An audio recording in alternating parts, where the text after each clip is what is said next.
অনেক সময় দেখবেন অনেক মানুষ অনেকজনকে ছোট করে কথা বলে। অনেক মানুষ দেখবেন কথায় বার্তায় কাজে আকার ইঙ্গিতে অনেকজনকে ছোট করে কথা বলে। আমরা মনে করি উনি ওনাকে অপমান করছে। আমি শ্রদ্ধার সাথে একটা কথা বলি, মনে রাখবেন, সম্মান দেওয়ার জন্য তার কাছে আগে সম্মান থাকতে হয়। যার কাছে সম্মান নাই সে সম্মান দিতে জানবে না। যার কাছে সম্মান দেওয়ার মতো সুন্দর একটা মন নাই সে কখনো সম্মান দিতে জানবে না।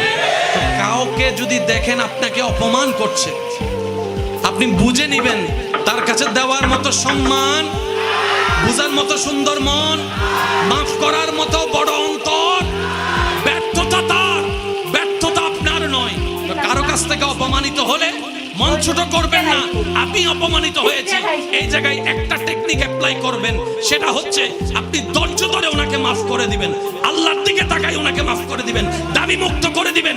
আপনার রব এটা দেখে খুশি হয়ে আপনাকে আরো হাজার গুণের ইজ্জতের মালা পরিয়ে দিবে। ওয়াতু ইজ্জু মান তাশা। চিৎকার দিয়ে বলেন সুবহান।